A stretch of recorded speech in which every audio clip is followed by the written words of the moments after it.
Alrighty, team. We have one more game to break down here. This is the other semifinal game. We already did Alabama, Michigan.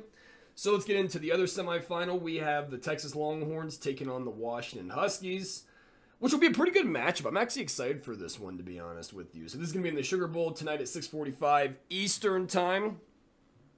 And Washington Huskies coming in 13-0, unblemished, beat Oregon twice, which I thought was pretty impressive. I thought Oregon was a really good team this year. And then Texas at 12-1, who beat Bama at Bama in week 3, I believe it was, and with their lone loss being to Oklahoma in the Red River Shootout. Now, Vegas has this game, which I was kind of surprised by. Vegas has this game as Texas favorite at -3.5.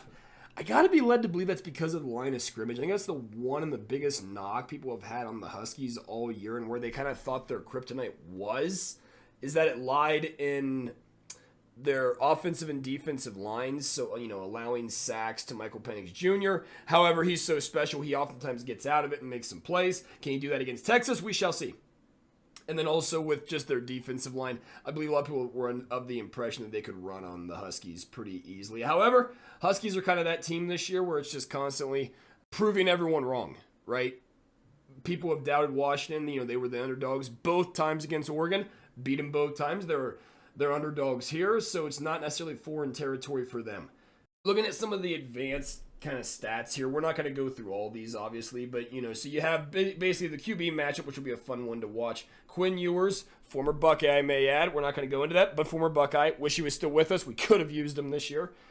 Versus Michael Penix Jr., the former Hoosier, for those of you that remember, you Big Ten fans. He was a dog at Indiana as well, so I have been happy to see his success he's had at Washington. I actually thought he should have won the Heisman this year, to be honest with you.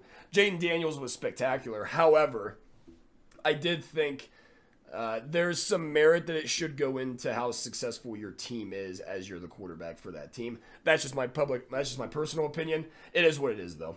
Pretty high-flying offenses, to be honest with you, led by Quinn. I know he missed a good amount of the year, so I don't look too much into these stats. But Michael Penix Jr. was just phenomenal all year. So looking at total yards per game, Texas has the slight nod. Rushing yards per game, Texas runs the ball a bit more. Washington has a significant advantage in passing yards per game. Again, some of these are kind of skewed in my opinion just because Quinn was out the better part of the year. First downs per game, fairly similar.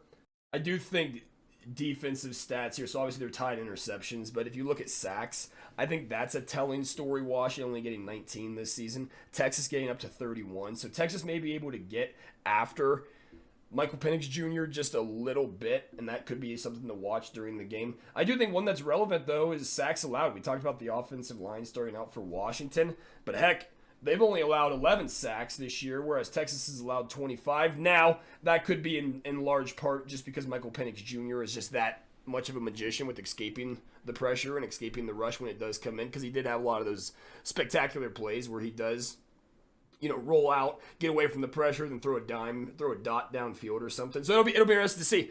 So we'll definitely see about that. I think the last thing to just kind of keep in mind here is just how spectacular Washington's receiving core is. I mean, they just have phenomenal receivers. Probably the second best receiving core behind Ohio State. Could be my biased fan glasses talking. I believe Romeo Dunza finished. He was either second or third in the. Wow, what's the receiver award? I think it's the Biletnikoff. Am I tripping? Is that for the offensive line? I think it's the Biletnikoff, if I'm not mistaken. I think he finished second, or that kid from LSU finished second. One or the other. But either way, he's top 3. He's a phenomenal receiver as well. So, like I mentioned earlier, Vegas has Texas favored at 3.5 points. I'm still a little bit surprised by that. Over-under was set at 62, it looks like, at least according to, what am I on? USA Today. The over-under kind of makes sense to me. I could see this being a higher scoring game. We'll get to my prediction here in a hot second. But I like Washington to be favored, to be perfectly honest with you, just because of Quinn Ewers is a phenomenal ball player. Texas is a really, really good team. I actually like Washington to win this game, though. I haven't written down a score prediction just yet. I'll probably take the over for the total. Yeah, that's just the spread's throwing me off, because then I always have to ask myself, what does Vegas know that I don't? I wonder if they're playing the offensive and defensive line of scrimmage just favor going to Texas, which could be the case. In which case, that'd probably explain that. So I think that's the biggest key to the game to watch would be Washington's offensive and defensive line versus Texas's offensive and defensive lines. Can you keep Michael Penix Jr. clean? If you can, I think he's going to dice up darn near every single secondary that he faces. If you can't, well, then it could be a long night for him, could be a long night for Washington.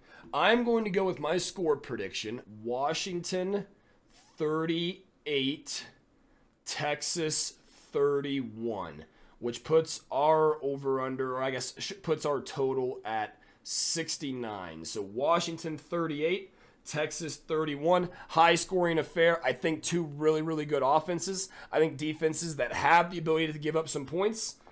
So we're going to go with that one. So a total points of 69, so the over hits, and then that obviously means Washington covers the spread, which would then put Michigan against Washington according to my predictions. But what do I know? I tend to get these wrong. I lose more money than I win in gambling. But yeah, puts Washington against Michigan in the national championship. This would be a good one to watch, though. I'm very excited for this game, actually, to be perfectly honest with you. So, like I said, keys the game, line of scrimmage, and the Quinn Ewers and Xavier Worthy versus Michael Penix Jr. and Romeo Dunza. Watching that QB battle play out should be a really fun one for us to watch. I'm really excited for it. But yeah, we'll see what happens, and then we'll do we could do a post game breakdown if you guys would like, and then we could also do a national championship preview with whatever the teams are. Now, for all, like I said, I get these woefully wrong. If you saw my Ohio State Missouri preview, that was embarrassingly wrong, I suppose. So.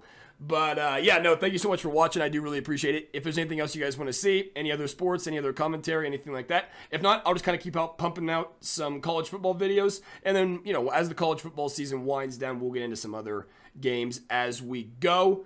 But, yeah, thank you so much for watching. I appreciate it. Let me know in the comments as well. Let me know your score predictions, and then we'll give a shout-out to whoever is the closest, so which probably will not be me. But you never know. So, all right, y'all, enjoy the game. Happy New Year to you guys, by the way. We will see you guys in the next one. Peace, y'all.